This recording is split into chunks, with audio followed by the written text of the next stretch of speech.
I'm Evelyn. And I'm Robert. And we're talking about it. So, the chapter that we are on is the last chapter in the Two Towers book. Yes. Choices of Master Samwise. So, we're at the end of season 4. Yeah, cool. Like, wow. Yeah. And you said this is going to be episode 41? Yeah. Wow, that is cool. So, I have a question for you. What were your predictions? So, my predictions, this one was definitely very hard for me to come up with predictions, but I think I got it. So, to remind everyone, we did agree that my one prediction from before, because the action with Shelob has not finished, we agreed to let my one prediction roll over to this chapter until the end of the conflict, which is Sam's gonna save the day. Okay. And then I made 3 more predictions, which was one was about the title, where the choices of Master Samwise Gamgee, that one is what like really threw me off.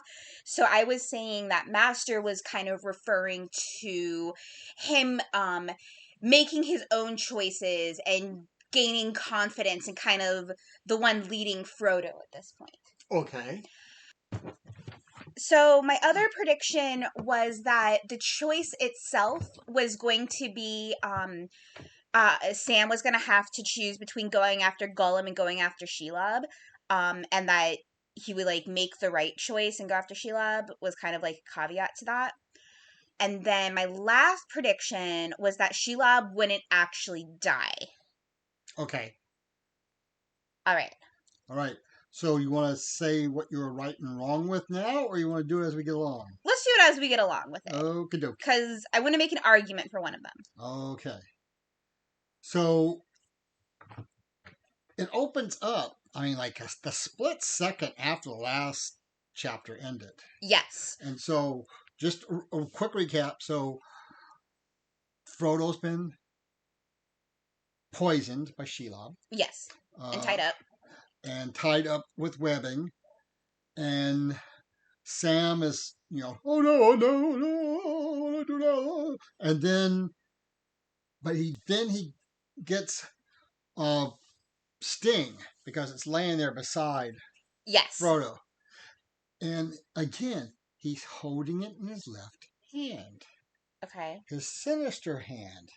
Okay. So I see that as that evil thoughts are going through his mind about what he's going to do with it. Oh, such as going after Gollum. Right. Okay? Yeah. That's how I interpret that. Because if you missed it, we discussed in the last chapter that left hand is sinister and evil and all that stuff. So just to recap for listeners real fast. Because we're recording these 2 episodes back to back. So we're trying to remember to explain things since it'll be a 2-week interval in real time for you guys. And so Sam goes to attack Shelob. And well, we start taking it from her point of view. Oh, I was which, yeah. Oh my god, I loved. Yep. Like getting it from her point of view was just like queen. Right. Oh my god, I like that. Yeah. Like, oh, I get it now. Yeah. And actually, I want to read this. Okay. Okay. So no onslaught more fierce as ever. So let me read this. No onslaught more fierce was ever seen in the savage world of beasts, where some desperate small creature armed with little teeth alone will spring upon a tower of horn and hide that stands above its fallen mate. Disturbed as if out of some floating dream by his small yell, she turns slowly, the dreadful malice of her gaze upon him. But almost before she was aware that a fury was upon her greater than any she had known in countless years, the shiny sword bit upon her foot and shore away the claw. So, that's an example of that change of perspective. Right. like the entire time, like just skipping around this slightly, like the entire time we're getting it from her perspective, and she's like, how dare this puny little thing like come near me, like I'm obviously better than him, like how dare he inflict any sort of pain on me, no one has ever done that before, how absolute dare. It's so funny to me. Yeah, and so I'm going to say spoiler alert. Not that you need a spoiler alert, but just in case you have not read it first yet, I have a small spoiler alert. So she is so over this thing Yes. attacking her, she decides she's going to just sit on it. Yeah. And so, with She's the force of her sitting down on Sam, is what forces the sword into her abdomen yes. because he was not able to stick an abdomen Right. on his own. Because I love how like Tolkien takes a second to like even tell you about this, where he's just like, unlike dragons, the soft underbelly is not soft. It is just as hard. And oh my gosh, I should have gotten the exact phrasing because it was something along the lines of the pure layers of rottenness and filth Right. of So, her age, like something like yeah, that. And it was just, oh my god, just the imagery is just like, if this wasn't terrifying, she would be like a queen of horror. right. So, I want to do a little bit of backstory to some of this too, because it actually says not as dragons are, which meaning they don't. She doesn't have A she weak doesn't have spot. a weak spot. She doesn't have a vulnerable point. Yes. And so, one, it's a callback to The Hobbit when a small patch of the dragon's belly was not protected. Right. Yeah. And Bilbo discovered it, and because he kind of whispered it to himself, a bird heard it, and then the bird told Bard before Bard shot his last arrow, which ended up killing Schmog. So, Yeah, we're gonna definitely talk about that when we get to the Hobbit. so, but also in Norse legend, Sigurd kills Farinir after he turned into a dragon because there was a soft spot on his underbelly.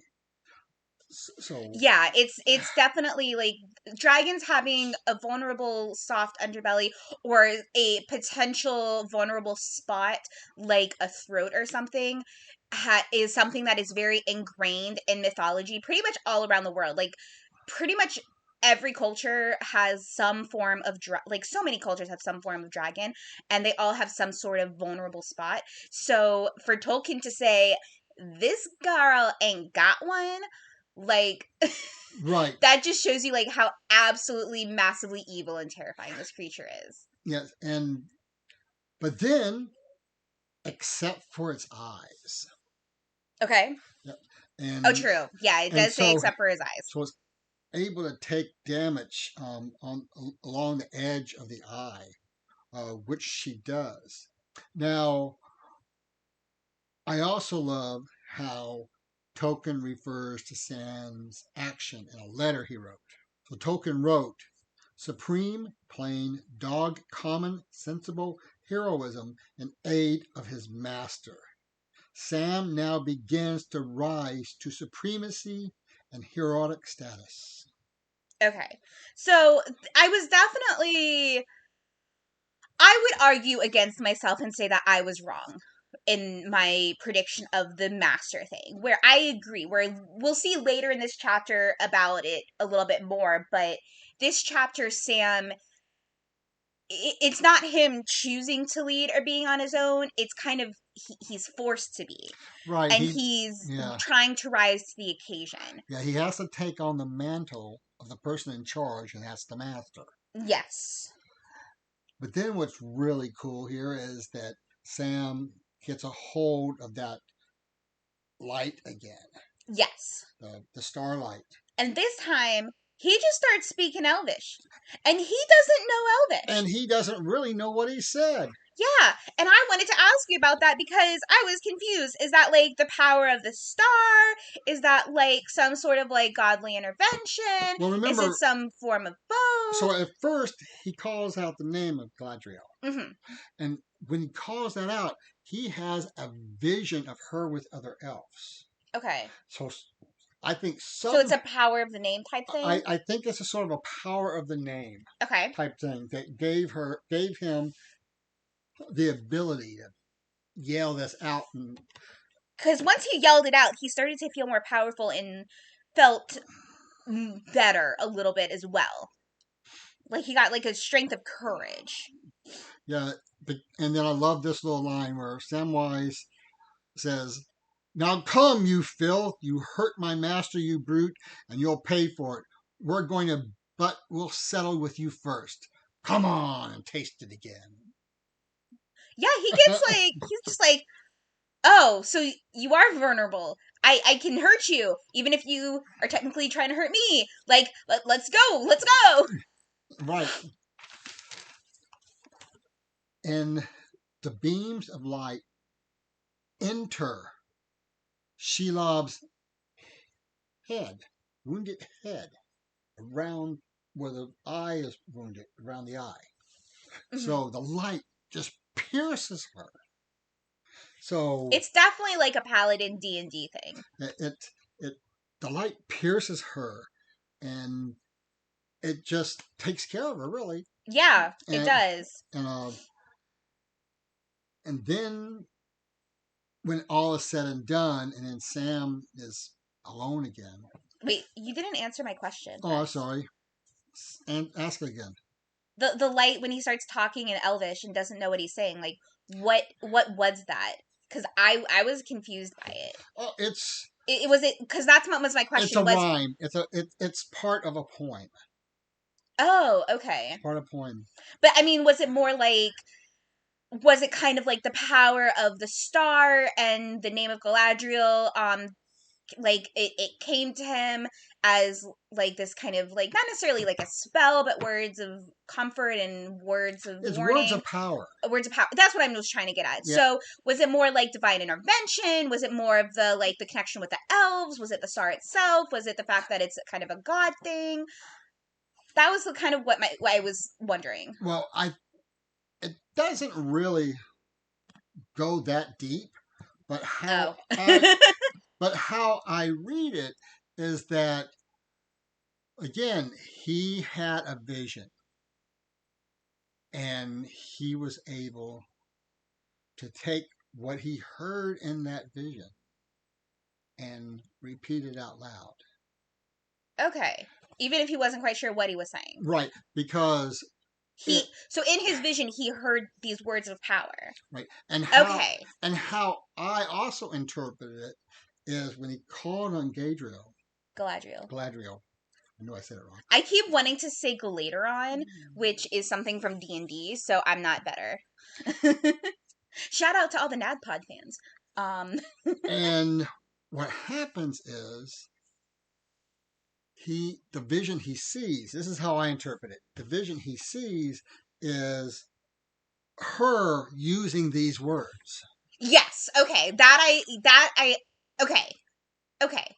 So the vision is more again that like the power of the name, because we know that names have power, and so especially with elves and elvish, which is not just a Tolkien thing, that is a fantasy kind of thing, though it might have started with Tolkien now that I think about it, because I think the other things I'm thinking of were inspired by Tolkien.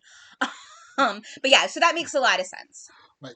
And now Sam, that he's been able to calm down and sees Frodo laying there again. Over him, he's kind of crying, and he says, "Don't leave me here alone." And do not go where I cannot follow. And then Sam realizes this is the scene that he saw in Gadriel's mirror. I would like to say at this point while reading the book, if I already, so spoiler if you don't know this, but like I know Frodo, like the at the end Frodo has to like throw off the ring, and then he goes off on a boat. Like, I know that's the ending. Anything else, I don't remember. But I know Frodo, like, has to, like, throw the whole ring at the mount. I know he gets to the volcano thing. Right. And so logically, I knew he cannot be dead. If I did not know this already, I honestly would have thought that he died. Like, at this Frodo whole... could be undead. And that's why he decides to try to keep it himself. Okay, we're not going down that rabbit hole. But no, I legitimately was just like, wait, he can't, like, literally, I was just in my head going, he can't be dead. He can't be dead. But I was really starting to think, like, is he dead? Is there going to be, like, some sort of, like, Jesus moment? Like, I was honestly, like... Zombies. Zombies, yeah. No. But No, not really, but yes. I was really worried. I was very, like... I know, like, I finished this chapter... If he dies, he can't become Frodo of the Nine Fingers. Exactly. That was exactly what I was thinking.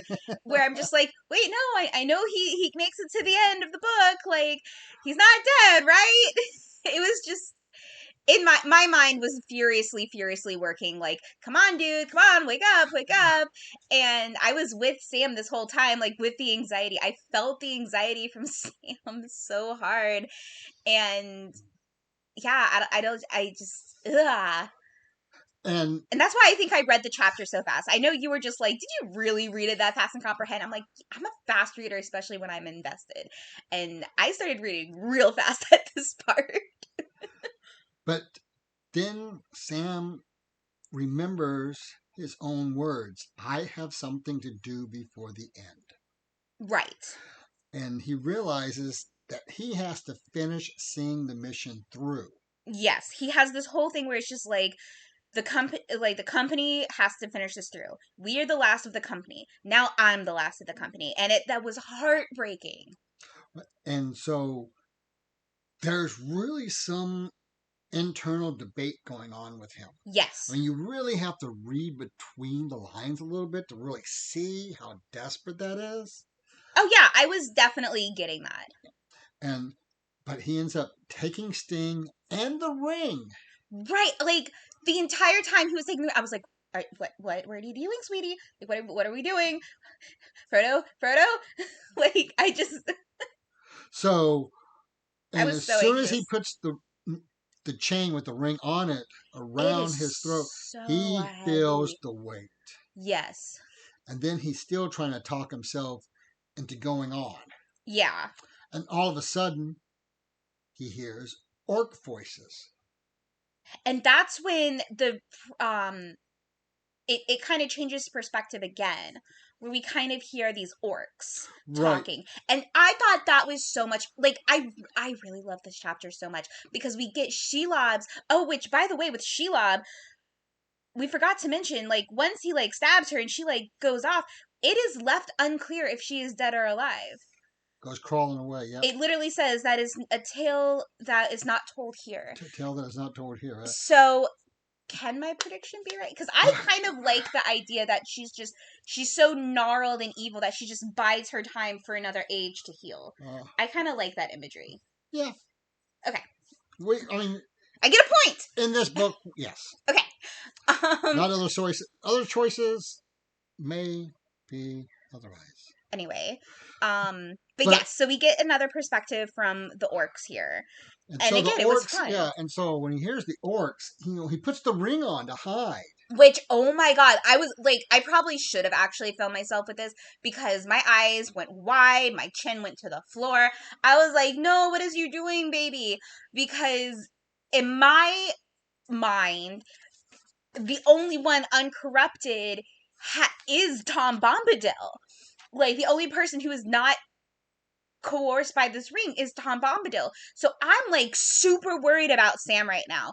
Like, just... I have just a lot of anxiety. I'm like, what's gonna happen to Sam? Is Sam gonna get corrupted by this ring? Like, is Sam going to, like, have a moment of crisis? Like, I know you say Sam is the hero of the story, and I guess I'm gonna see that, especially with that freaking ending, which we'll get to, but I am very anxious moving forward. Like, I'm ready to start this next book, but we can't because we have the movie episode next. Yeah.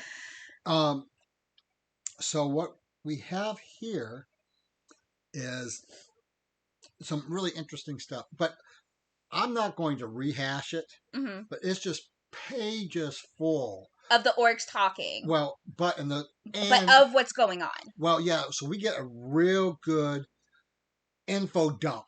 Yes. About what's been going on in another part of the world while they've been by themselves with Gollum off and on. Yeah, we get an info dump about what's been going on, but we also get like the eye, because Frodo wasn't sure if the eye had, and Sam wasn't sure either, if the eye had actually seen them while they were climbing the stairs. Not only did it see them, it was laughing, being like, oh, like they're gonna get past, like not only were they laughing like, oh, they're not gonna get past Shelob, they're just like, oh, that little creepy thing that's like a starved toad, which I'm assuming is Gollum.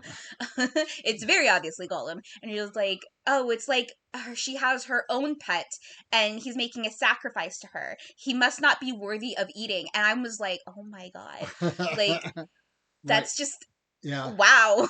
So I want to so there are some small details in here I want to point out. Okay. Because reading it, you can pick up basically what's been going on. Okay. But there's just some little things in here I think is interesting. Okay. So the first orc's name we get is Shagrat. I loved the names. Okay, so Tolkien gave orcs names with unpleasant sounds to the English ear. Oh, okay. Shagrat. And if you think about it, shag has many connotations. Yes. But they're all negative. Yes. And then rat. Yeah, rat. Rat has so many things. We call somebody, we call a backstabber a rat. Yeah, it has a lot of connotations as well. So, and then one of the things I think is absolutely wonderful, Samwise is worried if his story will be told. Oh, that's so true. Only Sam in this moment would worry if the story would be told. And it's not so much his story, it's the story. Right, the story. And they do start talking about him, but in the most hilarious way, where they're like, oh, there's definitely two of them. It's not just this prisoner we have. Who else could have cut him free? It must be some large elven, probably warrior with a mighty sword and very big and strong. And how did we possibly miss such a large, incredible creature? And Sam just grins to himself, and it's like, no, I don't think he knows they're talking about him. No, he does, because he even references it later. Okay, how I read the reference later is he says I need to be careful because that giant elf they're talking about might still be around.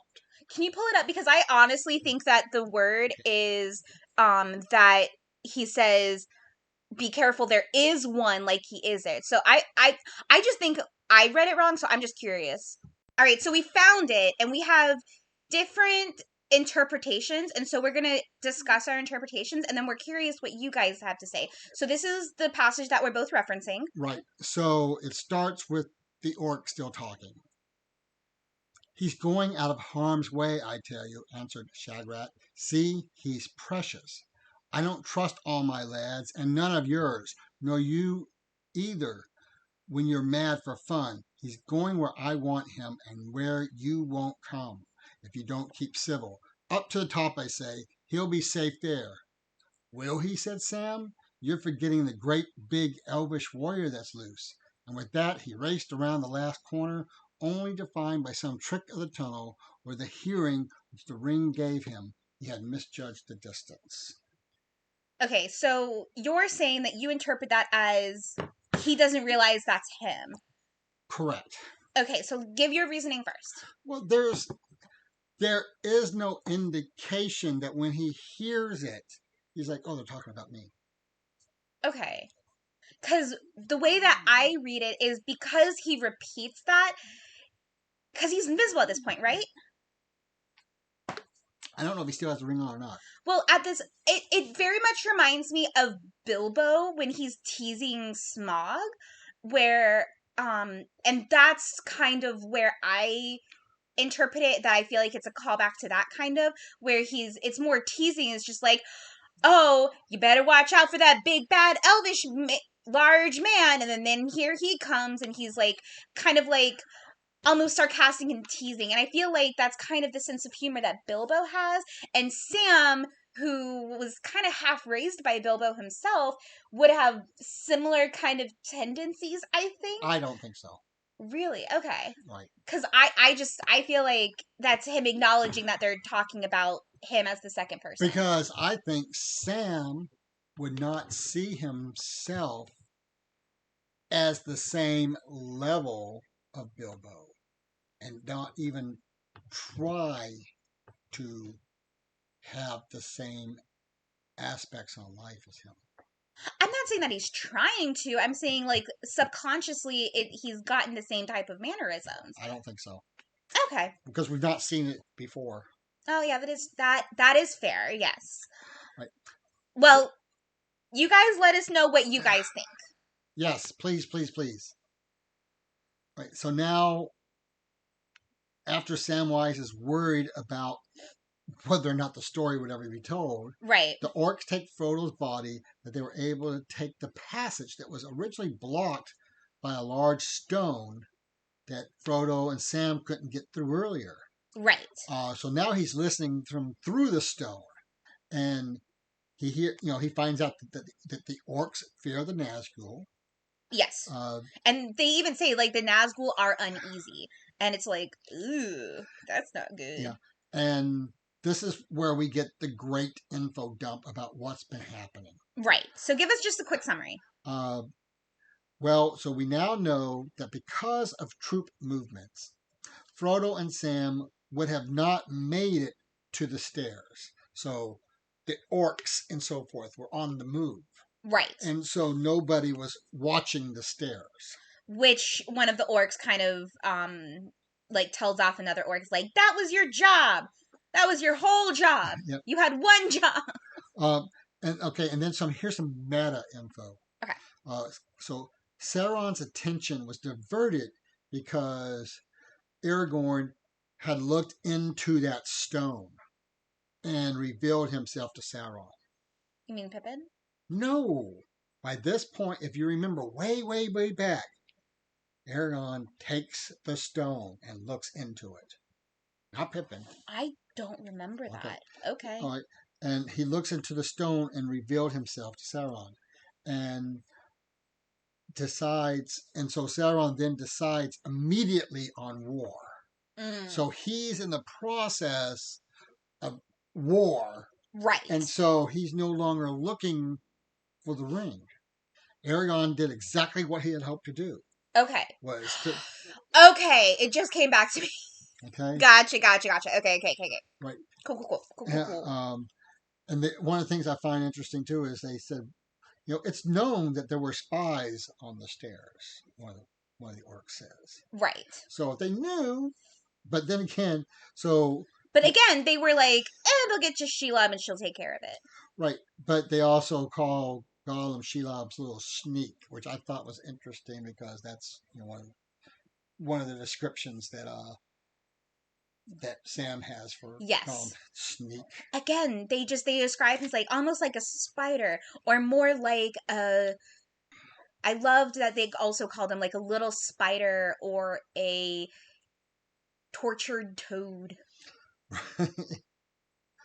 Or starved toad, sorry. And so, Gollum is seen as nefarious. Yeah. But there's also fear due to the fact that something got by Shelob and even left part of her yuck on the floor. Right. And they're like, no one's ever done that before. That's kind of like, this freaks the orcs out.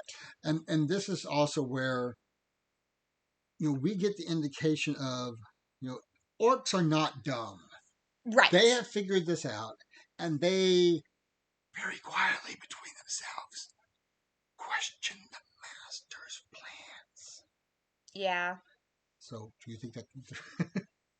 Yeah. So now he knows he needs to get Frodo back because he's not dead. Right. He learns that he's not dead. But there's still this great block, which he eventually figures out is just a big, heavy door. Um, and I'm like, when I read this to myself, I'm like, oh, how convenient now. But why didn't it roll away the first time? um, but Sam doesn't realize that the orcs think he is the great elf warrior, as I said earlier. Right. Okay. Which I disagree with, but. And then to wrap up my notes, it's from a letter that Tolkien wrote to his son Christopher in November of 1944. He tells Christopher in a letter, I have got the hero into such a fix that not even an Arthur will be able to extract him with labor and difficulty. Wow. That doesn't make me anxious at all for this next book. So. Oh my god. Okay, so predictions. So this is the part where we predict what's going to happen in the next book. No, the next chapter. We know what happened going to happen in this book, the next book. No, we don't. Well, I don't. It's Return of the King, but that means nothing to me. I honestly remember nothing from the movies. Okay. So So give me a couple of predictions for the next. Because that's what we were doing before. It's like I was just giving like general overall predictions. Okay. So can I say one of my predictions is it's gonna start out the same way as this one, where it's gonna focus on the other people, and we're not gonna find anything about Frodo and Sam right away, and it's gonna piss me off. You can make that as a prediction. Okay. Pissing yourself off is not anything to do with the book. It's just how you decide to react to the I will react poorly if we do not get closure immediately on what's gonna happen to Frodo and Sam.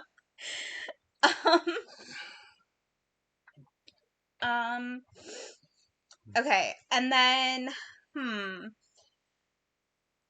really don't know. I really don't know what's gonna happen here. So my prediction that was like carried on about like with the Shelob encounter that Sam saves the day. He kind of saves the day with Shelob, I would argue. Can